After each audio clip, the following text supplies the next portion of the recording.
விவாதத்திற்கு உங்களை வரவேற்கிறோம். இது தரவுகளின் அடிப்படையில பல கோணங்களை ஆராய்ந்து ஒரு ஆழமான புரிதலை ஏற்படுத்தும் தளம். இன்னைக்கு நாம பேச போற மையப்பொருள் ஒட்டுமொத்த தமிழ்நாடோட கவனத்தையும் ஈர்த்திருக்கிற ஒரு மிக முக்கியமான சட்ட நகர்வு.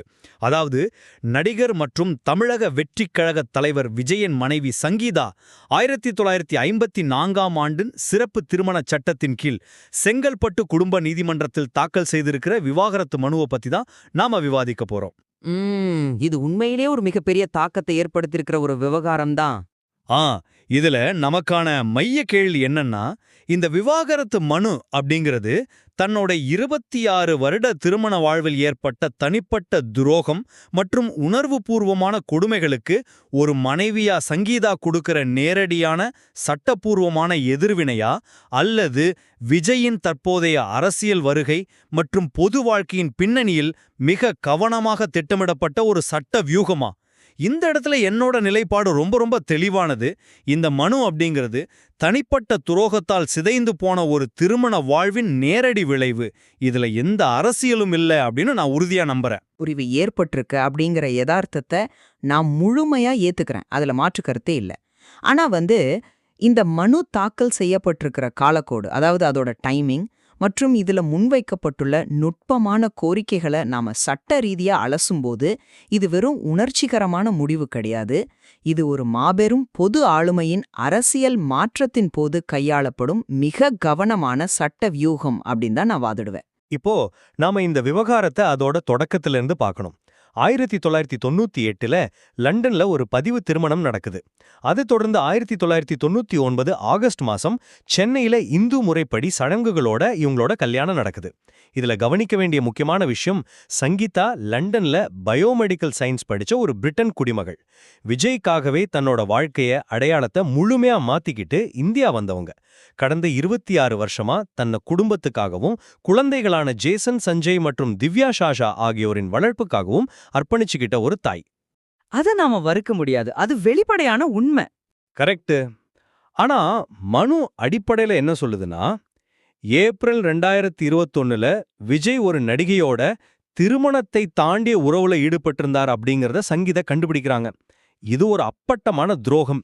அந்த உறவை முடிச்சுக்கிறதா அவர் உறுதியளிச்ச பின்னரும் கூட அந்த தொடர்பை விஜய் தொடர்ந்து இருக்காருன்னு மனுல ரொம்ப தெளிவா குறிப்பிடப்பட்டிருக்கு. இது சிறப்பு திருமணச் சட்டத்தின் பிரிவு 27(1)A மற்றும் D-யின் கீழ் விபச்சாரம் மற்றும் கொடுமைக்கான தெளிவான ஆதாரம். ஒரு பெண் தாம் வாழ்நாள் முழுவதையும் அர்ப்பணிச்ச பின்பு இப்படி ஒரு துரோகத்தை சந்திக்கும் போது உருவாகிற அந்த வழியின் நேரடி வெளிப்பாடு தான் இது. இதை போய் நம்ம எப்படி ஒரு வியூகம்னு சொல்ல முடியும்? இல்ல, நீங்க முன்வைக்கிற அந்த தனிப்பட்ட வலியின் தீவிரத்தையோ அந்த மன உளைச்சலையோ நான் எந்த விதத்திலும் குறைச்சு மதிப்பிடல.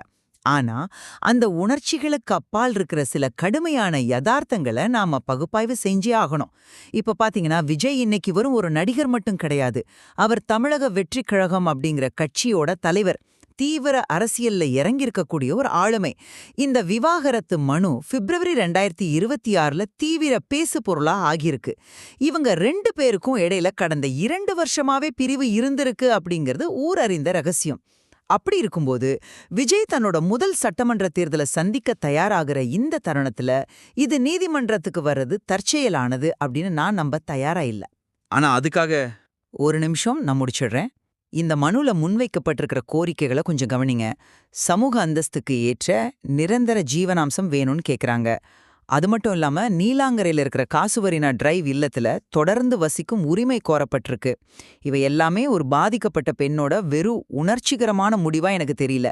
ஒரு மிகப்பெரிய அரசியல் ஆளுமைக்கு அவர் மிக பலவீனமா இருக்கிற ஒரு நேரத்துல நெருக்கடி கொடுத்து தனக்கான பாதுகாப்பை உறுதி செஞ்சுக்கிற ஒரு வியூகமா தான் எனக்கு தெரியுது. நீங்க இத ஒரு வியூகமா பாக்குறீங்க. ஆனா நான் இங்க ஒரு மாற்று பார்வையை முன்வைக்க விரும்புறேன். மனுவுல குறிப்பிடப்பட்டிருக்கிற கொடுமைகளோட தன்மையை நாம கொஞ்சம் ஆழமா கவனிக்கணும். சட்ட மொழியில இத கன்ஸ்ட்ரக்டிவ் டிசர்ஷன் அப்படின்னு சொல்றாங்க. அதாவது உணர்வுபூர்வமான புறக்கணிப்பு. கணவனும் மனைவியும் ஒரே வீட்டுல வாழ்ந்தாலும் ஒருத்தர் இன்னொருத்தர் முற்றிலுமா ஒதுக்கி வைக்கிறது. விஜய் தனது மனைவியுடனான உறவிலிருந்து விலகினது மட்டும் இல்லாம அவர் தன்னோட சமூக மற்றும் தொழில்முறை வாழ்க்கையிலிருந்து ஒதுக்கியிருக்காருன்னு மனு சொல்லுது. எல்லாவற்றுக்கும் மேல சங்கீதா இதுவரை அனுபவிச்சு வந்த நிதி சுதந்திரம் முடக்கப்பட்டிருக்கு. அவங்களோட நடமாடும் சுதந்திரத்தின் மீது கட்டுப்பாடுகள் விதிக்கப்பட்டிருக்கு. இது சாதாரண விஷயம் கிடையாது. இது ஒரு தீவிரமான குற்றச்சாட்டா தான் மனுல இருக்கு. ஆமா, ஒரு பெண்ணோட அடிப்படை உரிமைகள் மீதான நேரடி தாக்குதல்கள் இது. இப்படிப்பட்ட அன்றாட கொடுமைகளை வீட்டுக்குள்ள அனுபவிக்கிற ஒரு நபர் தன்னோட சுயமரியாதையை காப்பாத்திக்க நீதியை தேடி நீதிமன்றத்துக்கு போறத எப்படி வியூகம்னு நீங்க சொல்றீங்க? தனக்கான நியாயத்தை தேடும் ஒரு சாதாரண மனுஷியோட போராட்டம் இது. மன்னிக்கணும், நான் அந்த வாதத்தை அப்படியே ஏத்துக்க மாட்டேன். அதுக்கான காரணத்தை நான் சொல்றேன். நீங்க குறிப்பிடுற அந்த கன்ஸ்ட்ரக்டிவ் டெசர்ஷன் மனுல கூறப்பட்டிருந்தாலும் அதே மனுல ரொம்ப அதிக அழுத்தம் கொடுக்கப்பட்டிருக்கிற இன்னொரு அம்சம் ஒன்னு இருக்கு. அதுதான் பப்ளிக் ஹியூமிலியேஷன், அதாவது பொதுவெளி அவமானம். அந்த குறிப்பிட்ட நடிகை தொடர்ச்சியா சமூக வலைதளங்கள்ல விஜயுடன் வெளிநாடுகளுக்கு சென்ற புகைப்படங்களையும் நிகழ்ச்சிகள்ல கலந்து கொண்ட புகைப்படங்களையும் பதிவிட்டுக்கிட்டே இருந்திருக்காங்க. அதை விஜய் எந்த இடத்துலயும் மறுக்கவும் இல்ல, மாறாக அதனை மறைமுகமா ஆதரிச்சிருக்காருன்னு மனு குற்றம் சாட்டுது. அது உண்மையில நடந்த விஷயம் தானே? நடந்திருக்கலாம்.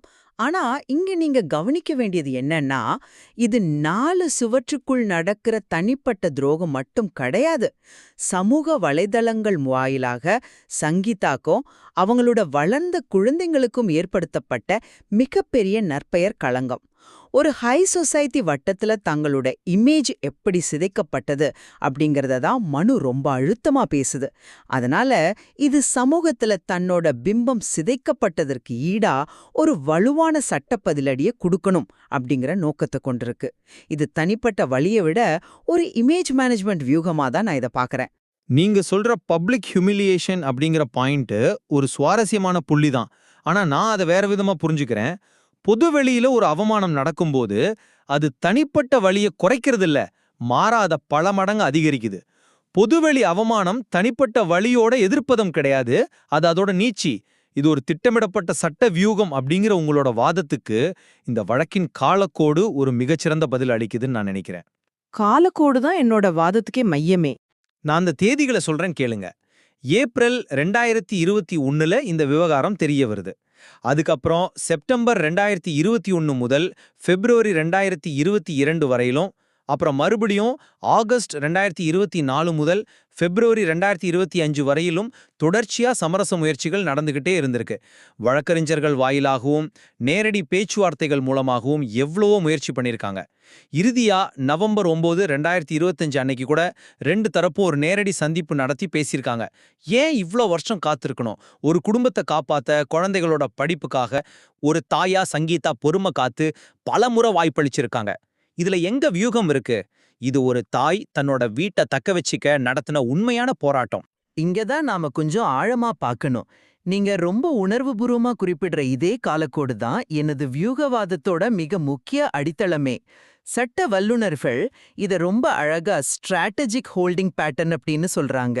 அதாவது ஒரு விஷயத்த கையில வச்சுக்கிட்டு சரியான தருணம் வரும்போது பிரயோகப்படுத்துறது. 2021 விவகாரம் தெரிஞ்சாலும் இடையில அமைதி காக்கப்பட்டதற்கு காரணம் குழந்தைகளோட கல்வி அப்படின்னு மனுவுல சொல்லப்படுது. ஆனா தேதிகளோட நகர்வுகளை கவனிங்க. டிசம்பர் 3, 2025 மனு தாக்கல் செய்யப்படுது. பிப்ரவரி 24 நீதிமன்றம் அதனை விசாரணைக்கு எடுத்துக்கிட்டு ஏப்ரல் 20 விஜய நேரில் ஆஜராக உத்தரவிடுது. இது எப்பேற்பட்ட காலகட்டம்னு கொஞ்சம் யோசிச்சு பாருங்க. அவர் அரசியலுக்கு வர்ற நேரம். ஆமா, அவர் கட்சியை மாநிலம் முழுக்க வலுப்படுத்திட்டு இருக்கிற மிக முக்கியமான தருணம். பெரம்பூர் தொகுதியில அவர் போட்டியிடணும்னு தீர்மானம் நிறைவேற்றப்பட்டிருக்கிற நேரம். அதே சமயம் சினிமா துறையிலையும் நெருக்கடி. அவரோட ஜனநாயகன் திரைப்படம் சென்சார் போர்டுல சான்றிதழ் கிடைக்காம மாட்டிக்கிட்டு இருக்கு. பிப்ரவரி 10 அன்னைக்கே போட்ட வழக்கையும் அவர் திரும்ப பெற்றிருக்காரு. இப்படி அவர் நாலாபுரமும் அரசியல் தொழில்முறை அழுத்தங்கள்ல சிக்கி தவிக்கிற இந்த துல்லியமான தருணத்துல விவாகரத்து விவகாரம் நீதிமன்ற படியேறது எப்படி எதேச்சையான நிகழ்வா இருக்க முடியும்? இது லீகல் லெவரேஜ். எதிராளி பலவீனமா இருக்கிற ஒரு நேரத்தை தேர்ந்தெடுத்து அடிக்கிற ஒரு மாஸ்டர் ஸ்ட்ரோக் இது. உங்களோட இந்த வாதம் எனக்கு சற்றும் உடன்பாடா இல்ல. விஜயோட அரசியல் நகர்வுகளுக்கும் இந்த மனுவோட தாக்கலுக்கும் நீங்களா ஒரு செயற்கையான தொடர்பு உருவாக்குறீங்க அப்படின்னு தான் நான் சொல்லுவேன். ஒரு கல்யாண வாழ்க்கை, அதுவும் 26 ஆண்டுகளுக்கு பிறகு உடையும் போது பாதிக்கப்பட்ட தரப்பு தமக்கான உறைவிட பாதுகாப்பை தேடுறது ரொம்ப ரொம்ப இயற்கையான விஷயம். அவங்க சாலிகிராமம் கஸ்தூரிபா நகர், அதை தொடர்ந்து நீலாங்கரையில் உள்ள சவுக்கு மரச்சாலைன்னு வாழ்க்கையை ஒன்னா சேர்ந்து கட்டியெழுப்பியிருக்காங்க. ஒரு பெண் தன் வாழ்நாள் முழுவதையும் அர்ப்பணிச்ச குடும்பத்திலிருந்து எந்த காரணமும் இல்லாம தூற்றி எறியப்படும் போது நிரந்தர ஜீவனாம்சம் கேட்பதும் அந்த நீலாங்கரை வீட்டிலே வசிக்க உரிமை கேட்பதும் அடிப்படையான தற்காப்பு நடவடிக்கைகளை தவிர அதை எப்படி ஒரு அரசியல் மிரட்டல்னு முத்திர குத்த முடியும்? அது கண்டிப்பா ஒரு வலுவான வாதம்தான், நான் அத மறுக்கல. ஆனா நீங்க இந்த மனுவுல கையாளப்பட்டிருக்கிற சட்டபூர்வமான நுட்பங்களை கவனிச்சிங்களான்னு எனக்கு தெரியல. இந்த மனுவை டிராஃப்ட் பண்ணியிருக்கிற விதம் ரொம்ப ரொம்ப நுணுக்கமானது. மனுவுல அந்த குறிப்பிட்ட நடிகையோட பேரை சங்கீதா தரப்பு வெளிப்படையா குறிப்பிடவே இல்ல. நற்பெயரை காக்க பேரை தவிர்ப்பதா சொல்றாங்க. ஆனா அடுத்த வரியிலேயே தேவைப்பட்டால் அந்த நடிகையை இரண்டாவது எதிர்மனுதாரரா, அதாவது செகண்ட் ரெஸ்பாண்டண்டா சேர்ப்பேன்னு ஒரு எச்சரிக்கையை விடுக்கறாங்க. இது சட்ட உலகத்துல ஒரு மிகச்சிறந்த லீகல் த்ரெட். அது சட்டபூர்வமான ஒரு உரிமைதானே? உரிமைதான். ஆனா அது பிரயோகிக்கப்படும் விதம், நீங்க நான் கேக்குறத குடுக்கலன்னா அந்த நடிகையோட பேரே நீதிமன்ற ஆவணங்கள்ல அதிகாரப்பூர்வமா இணைப்பேன் அப்படிங்கிற ஒரு மறைமுகமான அழுத்தம் இது. இது மட்டும் இல்லாம இந்த விசாரணைய ரகசிய விசாரணையா நடத்தணும்னு கோர்றது, சிறப்பு திருமணச் சட்டம் பிரிவு 33(1) இன் கீழ் சமூக ஊடகங்கள் மற்றும் பத்திரிகைகளுக்கு தடை, அதாவது மீடியா கேக்கு கோருவது, இது எல்லாமே சாதாரண ஒரு மனுதார் செய்யற விஷயங்கள் கிடையாது. இது ஒரு மிக உயர்ந்தபட்ச சட்ட நுட்பம். பொதுவெளியில செய்திகளை தமக்கு சாதகமாக கட்டுப்படுத்தி எதிர்த்தரப்ப லாக் பண்ற ஒரு முதிர்ச்சியான வியூகம். ஒரு நிமிஷம், இதை நீங்க அந்த தாயோட இடத்துல இருந்து யோசிச்சு பாருங்க. நீங்க குறிப்பிடுற அந்த ரகசிய விசாரணை மற்றும் ஊடகத் தடை அப்படிங்கிற விஷயங்கள் குடும்பத்தோட கண்ணியத்தை காக்கப்படுறதுக்காக உருவாக்கப்பட்ட சட்டப்பிரிவுகள். ஜேசன், சஞ்சய் மற்றும் திவ்யா சாஷா 2 பேரும் இன்னைக்கு சின்ன குழந்தைங்க கிடையாது, வளர்ந்தவங்க. 25 மற்றும் 20 வயதாகிற அவங்களுக்குன்னு ஒரு சமூக வாழ்க்கை இருக்கு. தங்களோட பெற்றோரின் தனிப்பட்ட வாழ்க்கை வீதிக்கு வந்து விவாதிக்கப்படுறதையோ தரம் தாழ்ந்து விமர்சிக்கப்படுறதையோ எந்த ஒரு தாயும் விரும்ப மாட்டாங்க. அதனாலதான் அந்த மீடியா கேக்கு கேட்கப்பட்டிருக்கு. இதை ஒரு சட்ட வியூகம்னு சொல்றதை விட தன்னோட குழந்தைங்களோட மன அமைதிக்கான ஒரு தேடல் அப்படின்னு தான் நான் பார்க்கறேன். ஒரு தாயா அவங்க நிலைப்பாட்டை நான் புரிஞ்சுக்கிறேன். ஆமா, அந்த நடிகையோட பேர் குறிப்பிடாம இருக்கிறது அப்படிங்கிறது கூட சங்கீதாவோட கண்ணியத்தையே காட்டுதே தவிர அதை ஒரு லீகல் த்ரெட்டா பார்க்கறது எனக்கு நியாயமா படல. அவ்வளோ பணப்பலமும் அதிகார பலமும் கொண்ட ஒரு மாபெரும் ஆளுமையை எதிர்த்து ஒரு பெண்ணா சட்ட போராட்டம் நடத்தும்போது மனுவுல இப்படிப்பட்ட தற்காப்பு அம்சங்கள் இருப்பதை நாம தவிர்க்கவே முடியாது. அதுதான் பிராக்டிக்கல் ரியாலிட்டி. சரியா சொன்னீங்க. நீங்க சொல்ற அந்த பிராக்டிக்கல் ரியாலிட்டியை நான் முற்றிலுமா மறுக்கல. மாபெரும் அதிகார பலம் கொண்டவரை எதிர்த்து நிற்கும்போது தற்காப்பு அவசியம் அப்படிங்கிறது உண்மைதான். ஆனா அந்த தற்காப்பு நடவடிக்கைகளோட அளவீடும் அது பிரயோகிக்கப்படும் துல்லியமான நேரமும் தான் இத பல கோணங்கள்ல சிந்திக்க வைக்குது. இது பல வருஷங்களாவே வதந்திகளா மீடியால வந்துகிட்டே தான் இருந்துச்சு. அப்படி இருக்கும்போது இத்தனை வருஷம் அமைதியா இருந்துட்டு சரியா தேர்தல் நெருங்குற நேரத்துல இது நீதிமன்ற படி ஏறி இருக்கு. அரசியல் களத்துல ஒரு புதிய அத்தியாயத்தை தொடங்கி தன்னை முன்னிறுத்த முயற்சி பண்ற ஒருவருக்கு இது மிகப்பெரிய பின்னடைவை ஏற்படுத்தும். அந்த அரசியல் பலவீனத்தை ஒரு கருவியா பயன்படுத்தி நீதிமன்றத்தோட நெருக்கடி மூலமா தான் கேட்கும் தீர்வை பெற முற்படும் ஒரு நடைமுறை சட்ட வியூகமாவே நான் இதனை பார்க்கிறேன். நாம இந்த ஆழமான விவாதத்தோட இறுதி பகுதிக்கே வந்துட்டோம்னு நினைக்கிறேன். என்னோட தரப்பு வாதங்களை நான் ரொம்ப சுருட்டமா தொகுத்து வழங்கிடுறேன். இந்த விவாகரத்து வழக்கு அப்படிங்கிறது நீங்க சொல்ற அந்த அரசியல் சவால்களுக்கோ அல்லது சட்ட நுணுக்கங்களுக்கோ ரொம்ப அப்பாற்பட்டது. இது 1999 முழுமையான நம்பிக்கையோடும் காதலோடும் தொடங்கப்பட்டு இன்னைக்கு தனிப்பட்ட துரோகத்தால் சிதைக்கப்பட்ட ஒரு 26 வருட திருமண வாழ்க்கையின் வலி நிறைந்த முடிவு. பல வருட பொறுமைக்கும் பலகட்ட சமரச முயற்சிகளுக்கும் பிறகே வேறு வழியின்றி நீதிமன்றத்திற்கு கொண்டு வரப்பட்டிருக்கு. இது எந்தவிதமான அரசியல் வியூகமோ அல்ல, மாறாக பாதிக்கப்பட்ட ஒரு மனைவியின் நீதி தேடும் நெடிய பயணம். இதுதான் என் உறுதியான நிலைப்பாடு.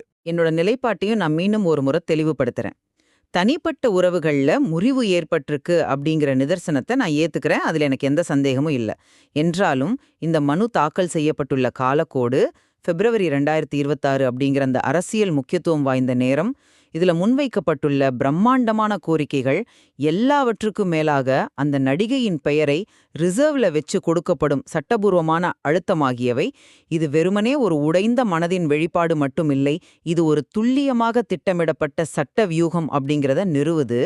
இது அரசியல் நெருக்கடியை பயன்படுத்தி தமக்கான அதிகபட்ச பாதுகாப்பை உறுதி செஞ்சுக்கிற ஒரு புத்திசாலித்தனமான நகர்வு.